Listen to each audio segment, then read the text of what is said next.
Hello, and thank you for joining us for this special Meta Compliance webcast. My name's David McClelland, and today we are all about controlling the chaos when things start to go wrong, which is a cue, if ever there was one, to welcome today's guests. Meta Compliance CEO and author of Cybersecurity for Dummies, Robbie O'Brien. Hello, Robbie. Hi, David. How are you keeping? I'm keeping very well indeed, and I'm delighted to welcome today's extra special guest, because they're all special, but this one's extra special. It is Chief Security Advisor for Microsoft in Europe, Sarah Armstrong-Smith. Hello, Sarah. How are you doing today? Hi, David. What an introduction. Thank you very much. I know you're going to live up to it. First of all, though, just tell us a little bit about you and about your work, Sarah. Yeah, well, let me roll the clock back. So I'll show my age now. So I've been working in technology for over 20 years, and I kind of started off from a fraud perspective. I always my clock starts, so to speak, around the millennium bug. And that's really how I got into sort of working in business continuity. And then from there, it kind of pivoted from business continuity to disaster recovery, into cybersecurity, data protection, privacy, and kind of overrunning all of that is crisis management. So I've been working at Microsoft for 18 months. I've actually spent my career in lockdown, which has been quite interesting. But my role, in essence, is to liaise with strategic and major customers across Europe. So that tends to be C-suite, so CISOs, CIOs, that kind of thing. And it's from a couple of perspectives. So it's really to understand their challenges with digital transformation, cloud adoption, but really the big thing that's keeping them up at night is cybersecurity. So, and I'll be touching into a little bit of that today. Well, why don't we dive into some of that straight away, Sarah? And obviously we're talking about incident management and controlling this chaos. So, hopefully our discussion isn't too chaotic today, but how do you sum up some of these digital challenges that organizations are facing at the moment? You know, why have particularly the cyber incidents, why have they increased in frequency, increased in magnitude? Why have they become such a big problem? I think when we look back at the pandemic, so let's roll back 18 months when this all kind of started. And I think at the early days of the pandemic, it was all about availability. It was all about trying to get people up and running as quickly as possible. But when we talk about crisis management, we talk about business continuity, I can't imagine that there's many companies that had an 18-month plus pandemic in their plan. And that's really kind of brought a number of issues and things into perspective. So that shift to homework, that kind of lockdown, it just kind of brought about the fragility that we have in the supply chain and how interconnected we are. But if we kind of think about it from a cybersecurity perspective, so not only had we shift to remote work, we had the challenges then of how do you have multiple devices, lots of applications and services, stresses of people trying to homeschool and do all these things at the same time. So they've had to contend with all of these things, plus different policies, processes. And as I sort of said, the security governance maybe wasn't there at the start of the pandemic because it was a real rush in terms of just getting people online and getting services available to them. But during this period, the cyber criminals have really taken advantage of the situation, and arguably it's been relentless. So, from our perspective, we said, well, surely through a pandemic, you would not go after frontline services. You wouldn't attack a hospital. You wouldn't attack emergency services. But they did. Oh, yes. And they've really demonstrated the kind of a recklessness, if you like, about that willingness to go that one step further. And I really kind of think about it as cyber criminals love a crisis, and what a crisis we've had. So during this period, I think the most common attacks is still phishing. We've seen a real massive increase in ransomware. In particular, some of the ransomware, the organized crime, that they're really kind of at an enterprise scale with the way that they're operating on a very similar scale to nation states. just with regards to, as I sort of say, how far they're willing to go. But probably the most financially impactful cybercrime is being business email compromised. And when you kind of think all of these things together, it really has kind of bring that chaos, as we've been talking about. It's just, it's relentless. It's got all of these things to contend with. So what do you do? What do you do? Well, those indeed are the challenges. And then the challenge is, as you put it very well, what do you do when the worst does happen? And of course, in the words of one of the best movie theme tunes of all time, who are you going to call? Robbie, would you know who to call and maybe when to call them if something weird that doesn't look good were indeed to break out in your neighborhood? I hope so. I hope so. But I think the problem is, in most organizations, I think the majority of people don't know who to call. And from an organization perspective, the last thing you want is an incident with the potential impact of a ransomware or BEC incident, for that to go and enter your queue system on your support desk to be resolved by, first line support, then go through second line support and third line support, just is a recipe for disaster. I think the other thing about it is that it's hard to imagine the sickening feeling that people get when they click that link and that message appears on their screen. It's akin to, having a motor accident in your car. I mean, you're sick at your stomach, and really people then are in full emotional flight. And not only do you have a situation of they don't know who to call, but you pour emotion on top and fear and panic on top of that, and they're most likely to do the worst thing that you want them to do. So one of the things that happened in a recent, very large scale, very public data breach that we were involved with is that people started turning off their systems, which actually wasn't accommodated within the ransomware program. And even though there was a resolve to it, because they turned off the system, the machines were effectively toasted. And then on top of that, you go, well, that's bad. That's really bad. That's the big challenge, isn't it? Well, it is, but there's another challenge, which is here in Europe, we have 72 hours before you have to notify the authorities of that data breach. And I find that's the thing that gives executives most heartburn, because they indulge in wishful thinking and this couldn't be that bad, or surely someone else has done it.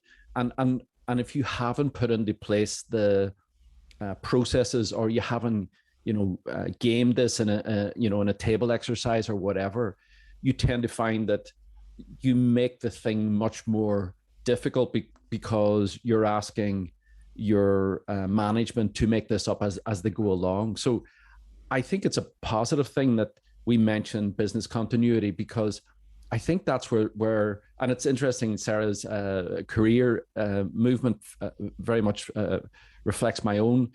In go back 15 years, we were talking about how far a 747 jet could bounce, and it was like, I think it was 7 miles. If a plane crashed, you couldn't have a data center 7 miles from the other data center in case bad luck and you took out 2. But I think the threats have evolved to something that is much more real, present, and pervasive within every organization. And so we've moved on. But if you go back to those days, there was some outrageous amount of planning, be it around ITIL 4 or MOF, the Microsoft Operations Framework, which was one I preferred because it was much more understandable. But you had a framework and a background with which you could plan your approach to this. And at the fundamental, for us, the fundamental issue is that there's people in the middle, but that's the bit that hasn't really got a MOF framework or an ITIL framework. And that's, I think, the big challenge for people. How do you get people in? How do you tell them who do they call? What should they do? And here's the kicker. for every organization, it's unique to them. You just can't send out a bland, everybody should call this number or everybody should ring this person. For every organization, it's almost like a fingerprint, and you have to go and create that and work out your internal processes yourselves, particularly if you're a global organization, because you typically find that there is a different set of scenarios in the different regions. I'm fast forwarding to the end. I want to come back onto that process and, you know, the methodology, the framework, if there is one, on how to respond when something goes wrong. But then there's also a human culture thing in here as well. And we spoke about people's responses, emotional responses, irrational responses, unless they've got a framework within which to work. But there's also accountability after the event. And another human emotion there is blame. And we've spoken about this, about the blame game before, Robbie. And I know, Sarah, that blame culture is something you focused on a lot in your work. And that's the thing, in a crisis, a human instinct is to try and avoid or to shift the blame. And that must only get amplified in high pressure environments, in high pressure situations like a crisis. Yeah, you're really right there, David. And as I said, if I think back through a lot of the incidents of crisis management, but even when you see some of these big events that are kind of being played out in the public domain, and I think there is a tendency, as you said, to want to point fingers, to hold someone to account. But I have a real problem, I have to say, with blaming people, calling people the weakest link. You know, there's various things that we have sort of said over time. And I just feel it's too easy to just sit there and blame people. And in my view, and when you kind of look back, it's really not the people that are the problem.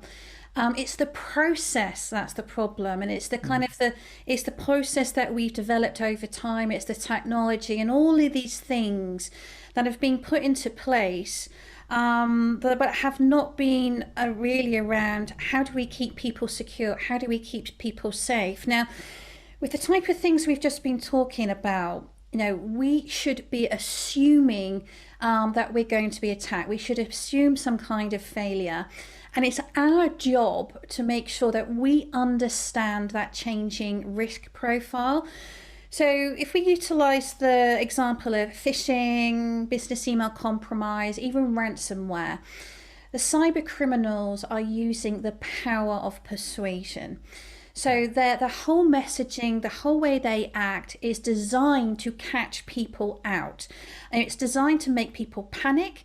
And in particular, again, if we think about the pandemic, at the beginning, we saw a huge number of COVID-19 related phishing laws. So they pretend to be your bank, they pretend to be charity, they might be pretending to offer you some kind of support, but they know, as we sort of said, they relate to a crisis, and it's really around them trying to get you to do something. And this is why phishing, this is why business email compromise works so well. And this is part of their game plan. So if you think about ransomware, their objective is to have this played out into the public domain. So you've got added pressure coming from you, from customers, the media, all of these things. And it's all designed to try and back you into a corner so that you feel like you've got no option but to pay, but to do these things. So we have to think about, it's very easy just to say to people, well, you clicked the link, you did this. How could you fall for this scam? How could you fall for this fraudulent activity? But that is as I sort of say, that is the aim and the objective of the cyber criminal. So it's our job to understand that, to manage that risk, and to assume that for the best will in the world, the best education, all of these things combined, people are going to click the link. Then they're human. That's the problem. So people will make mistakes. It's really therefore, as you sort of quite rightly said, it's then about changing it from a blame culture to a culture that really enables people that they can come forward. There's no fear of retribution, that they're willing to and able to admit their mistakes. They can come forward because the problem is when they feel like they can't do that, the issue just extrapolates.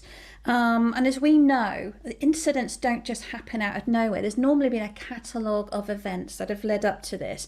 And we can probably go back and say, there were so many opportunities to have done better. There were so many warning signs. There were so many opportunities that we could have fixed the problem. And it all really does stem down to culture, and how do we remove this this philosophy that we've built around people, and people being the weakest link, as I say. So people, not the weakest link, the culture, perhaps the weakest link that needs to shift. Yeah, I think Sarah mentioned this when we talked before, which is that if executives were prepared to think the unthinkable, and what that means is getting over the plausible deniability, getting over the fear, and actually saying, as organizations do with financial risk, they go, how much liquidity should we have in case this happens? They don't do that in relation to this last line of defense. And if you were to think the unthinkable, if you were to invest the time in saying, this is what we stand for, we stand for example, zero tolerance in this area, because guess what? If we're taken down, our business is over. It's terminal. If you get to that unthinkable thought process and then you set your stall out as an organization, people will follow behind that, because they'll be able to understand and make their behaviors fit into that, as opposed to I think what we have at the minute, which is, it's easy to say, well, who would be stupid enough to click on that? Well, the answer is everybody. So that's not even a valid statement, but that's where we're coming from. Who would be silly enough to do this, and who would be silly enough to do that? Whereas I think if we do approach it from a risk perspective, it really does manifest itself in a much more business orientated way, and then it allows the organization to devote the resources, and typically they aren't technological resources.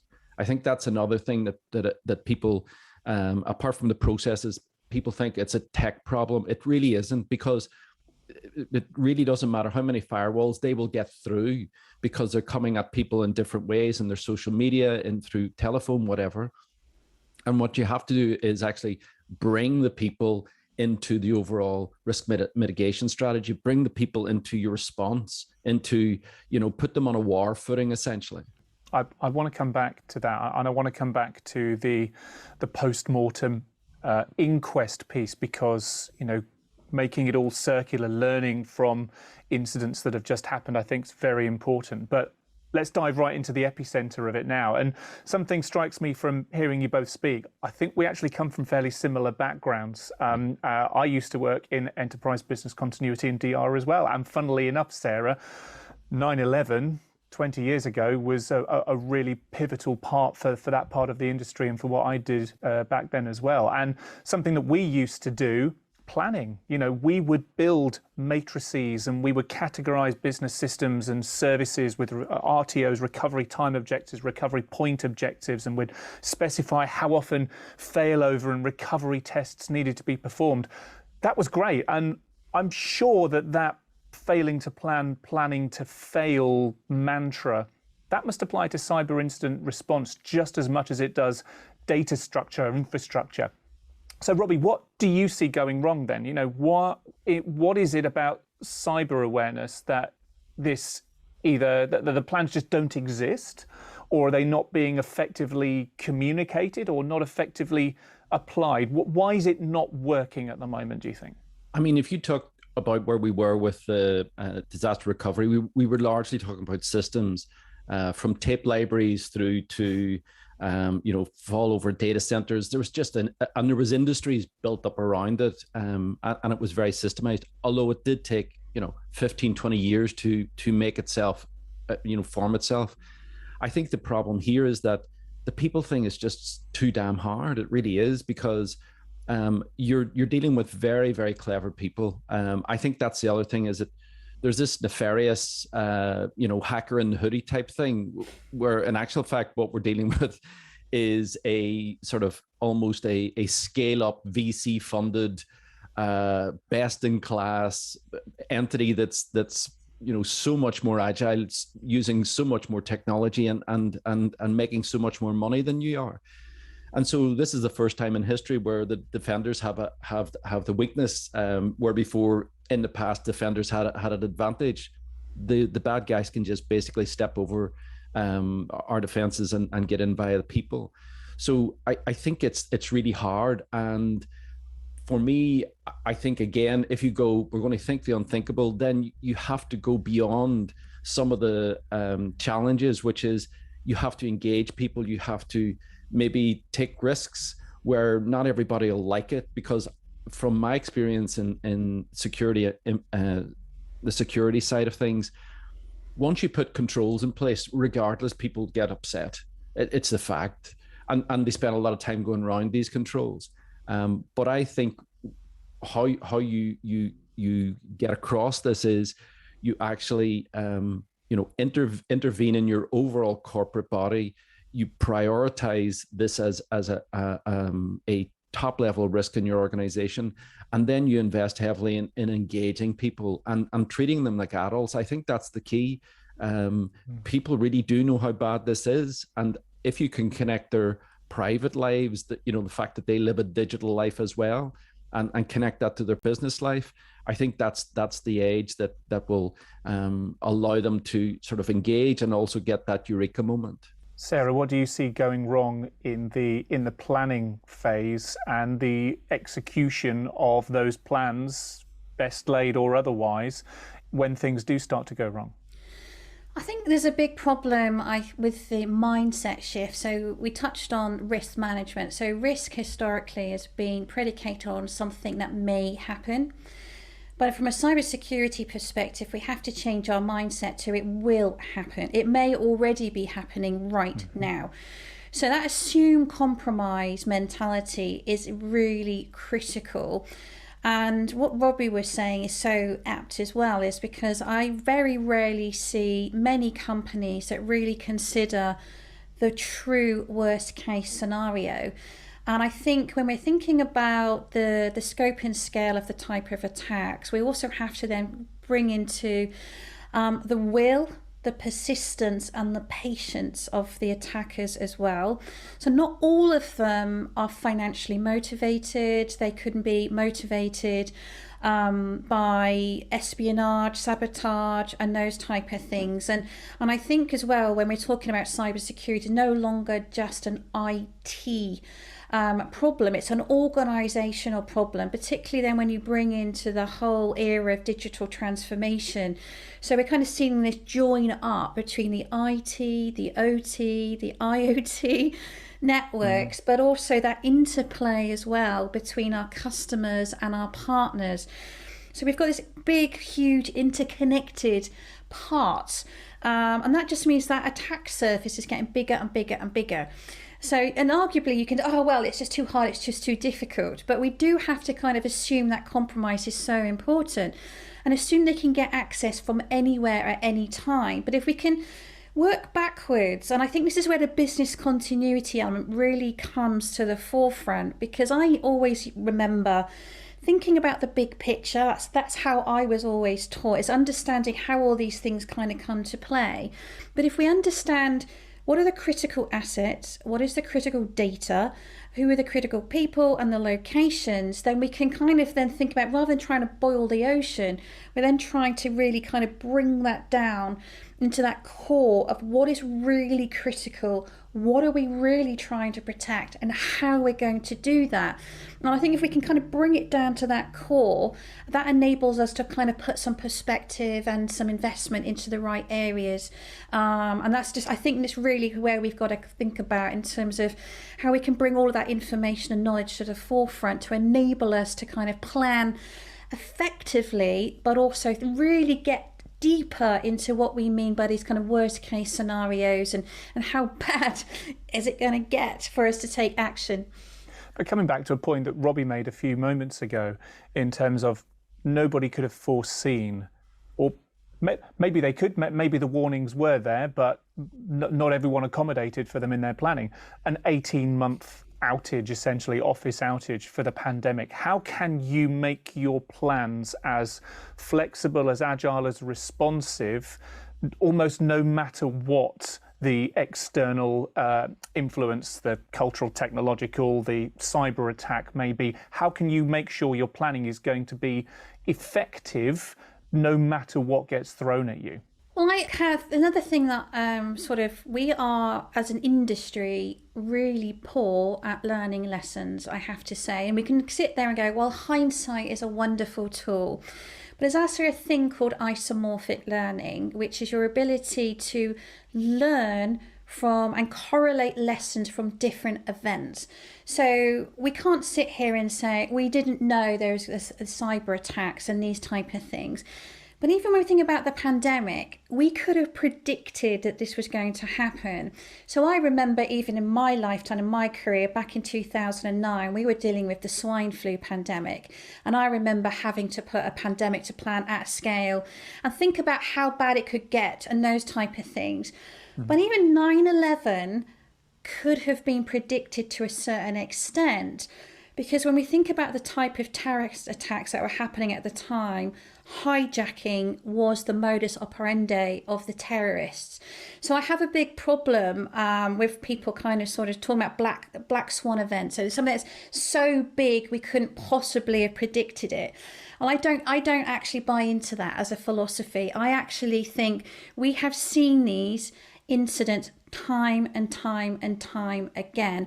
Our problem is we don't take action. We don't learn the lessons until it's got to such a big problem. We've had such a major event, and then we think, oh, right, well, now is the time to take action. So we do kind of have to think about a lot of these things that's going on. And arguably, as you sort of said, you can't plan for every single possible conceivable scenario. And we know whatever you plan for isn't the thing that's going to happen anyway. But there are things we can plan for. So we can plan for the effect of an incident. So we can plan for an incident that takes our IT systems down. People can't get into the office. We haven't got our people available. Our key suppliers aren't available. And that is what we're planning for. So yes, it could be a myriad of things that led up to that. But I think if history and hindsight has taught us anything, is we should expect the unexpected and we should expect it at scale, I'm afraid. And this is not going to be the last pandemic. It's not going to be the last cyber attack that we're going to see, unfortunately. So plan for the effect, if not the cause, and expect the unexpected, the known unknowns, to quote that quote again.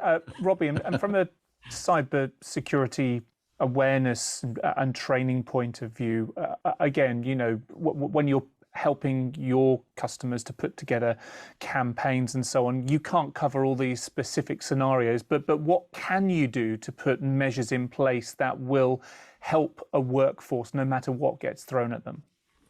That's a good question. So what is animating an organization is depending on the incidents that they're experiencing. And again, it's unique to each organization.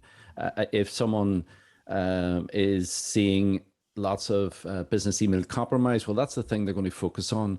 Or if they're in an area where they have problems with people walking in the front door because they're in a particular bad area, then physical security will be a big issue for them.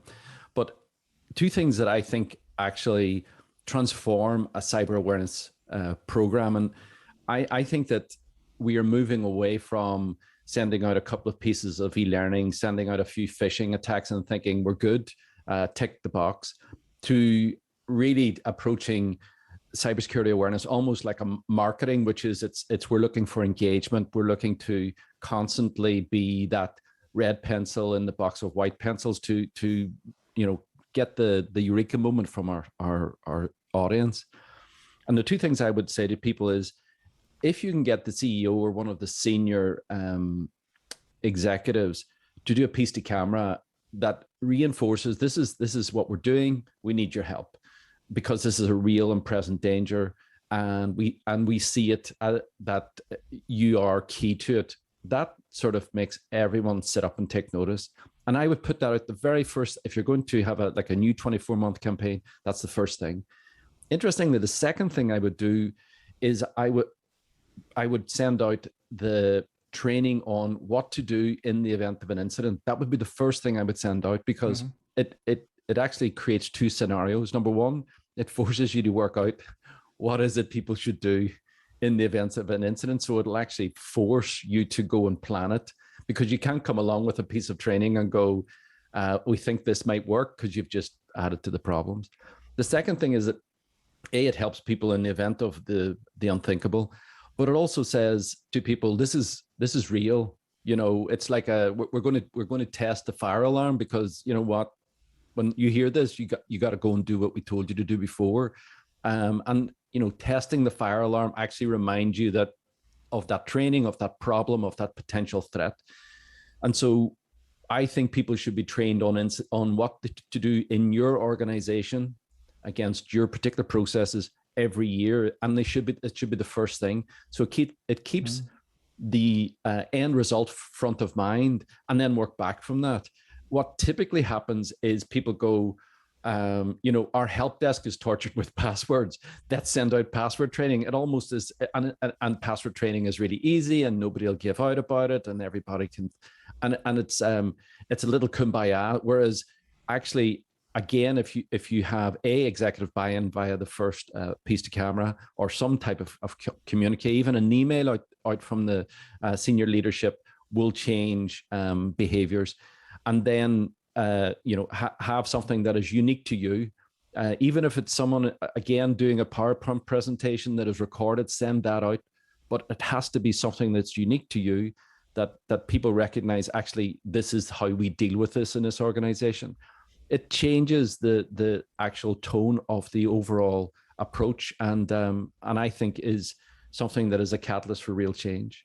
Coming back to the point that Sarah mentioned a moment ago about learning from events. Hindsight is a wonderful thing sometimes. I read a book recently that I'll happily recommend to everyone here called Black Box Thinking. It's by Matthew Said, and it looks about how to learn from, well, I say learn from failure, learn from things that have happened, whether they were failures or not. And it leans extensively on the aviation industry and how fastidious that has been almost since the beginning, about applying learnings from accidents and incidents. Now, with the planning for, you know, as we're talking about, whether it's disaster recovery, business continuity, or cyber, on paper, it makes a lot of sense to go through a rigorous post-mortem process to make sure that you can learn from what has just happened and build those into the new processes, so that same thing may not happen, or the response might be better the next time around. Do we see this really happening, Sarah?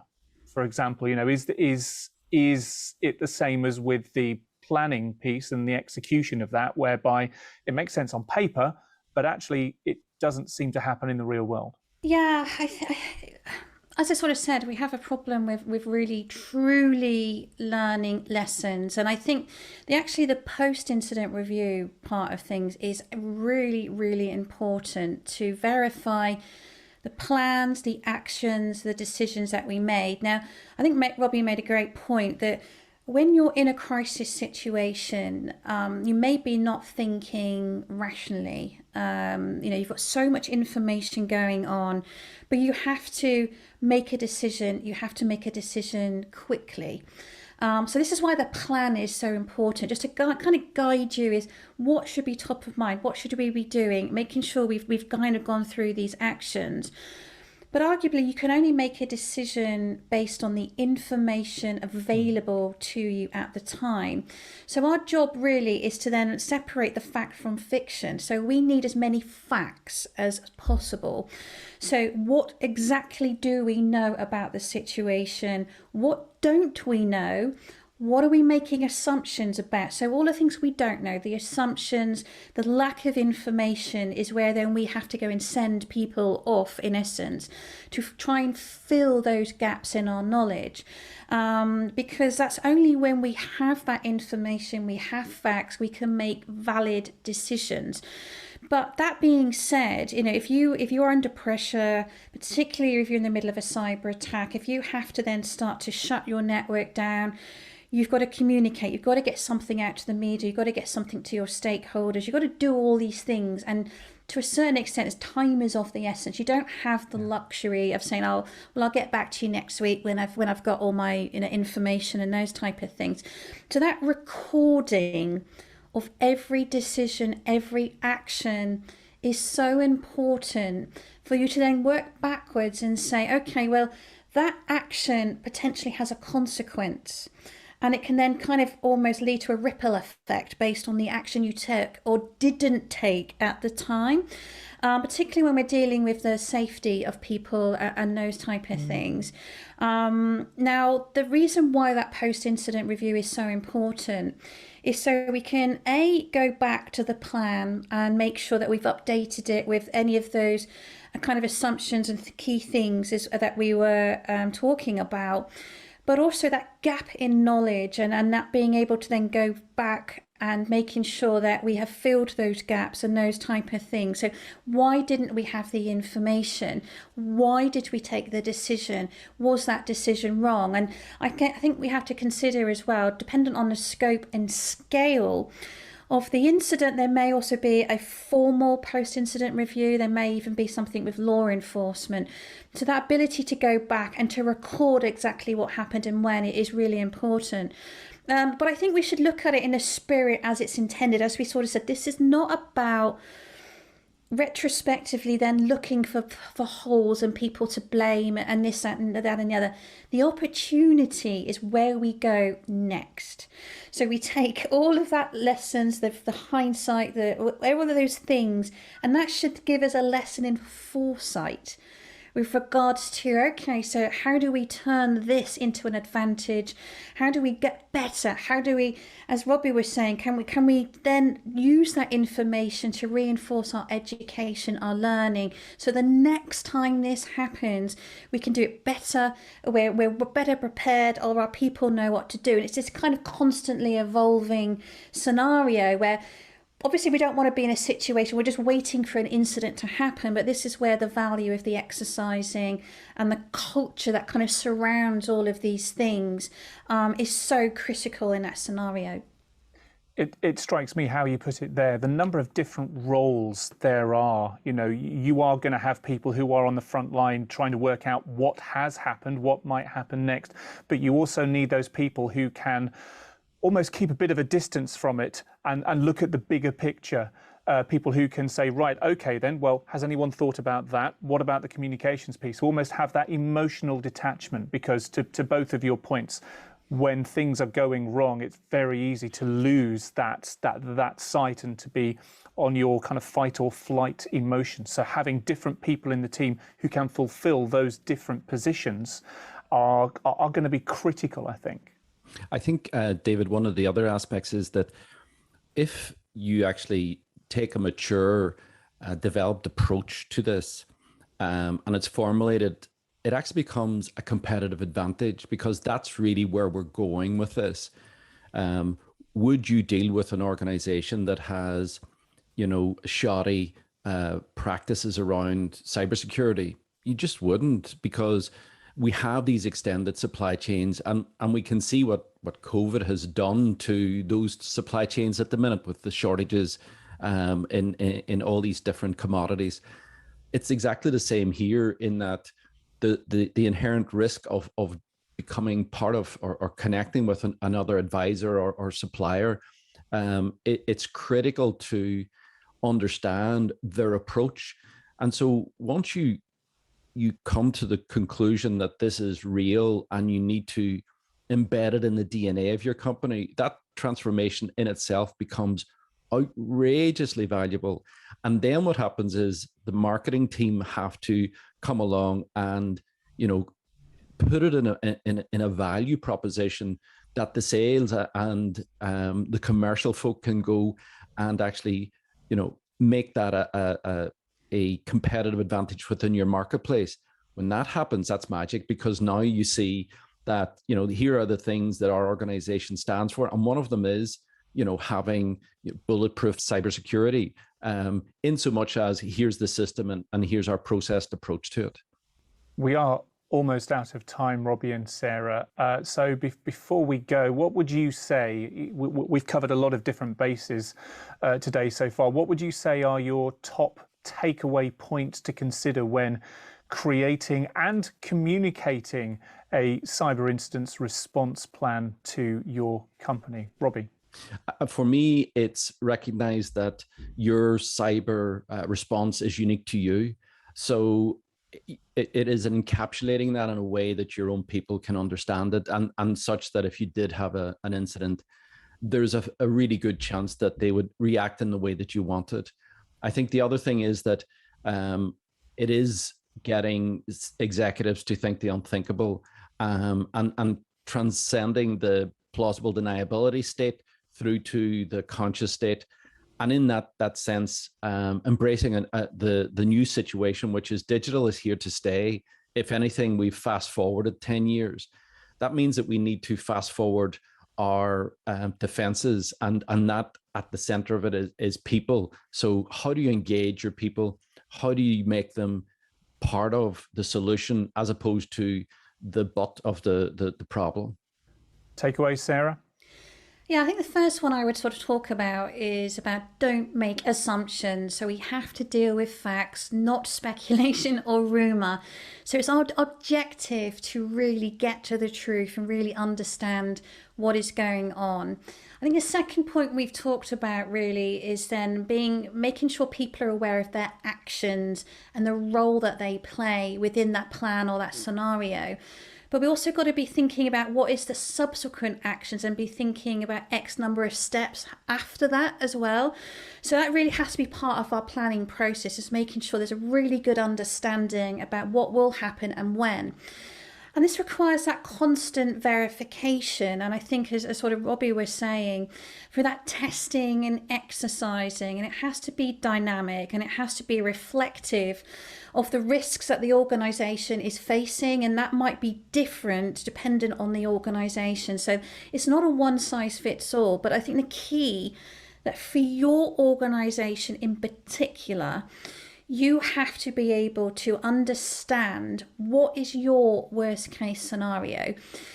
We then have to consider that whatever we've planned for is potentially going to go wrong. So that ability to pivot your strategy, think on your feet, and have that problem solving capability is so important. And I think that really encompasses the whole thing around that sort of incident response, crisis management planning that we've been talking about today. A couple of quick shout outs before we go. Robbie, I'm sure your Cybersecurity for Dummies book contains some insights on, incident management and things around that. Absolutely. I think I wrote that book specifically to give people a playbook on how they would approach engaging people. Where would they start? What are the key aspects of getting executive buy-in? And really how they can sustain vigilance and changing behavior over time. And part of that is what happens if this outrageous, unthinkable thing does happen, and how do you make sure that your people just don't, completely panic and do all crazy things. So I think that this book is something that's very valid within the context of data breaches and how people are central to that. And Sarah, where can people find out more about what you are up to and what you're doing? Yeah, well, you can find me on LinkedIn and also Twitter. So I do share a lot of information about cybersecurity, crisis management, but also resilience as well. Super stuff. Well, listen, thank you very much indeed for joining us today, Sarah. Thank you so much, David and Robbie. And thank you to Robbie. And we look forward to seeing all of you next time. Bye-bye for now.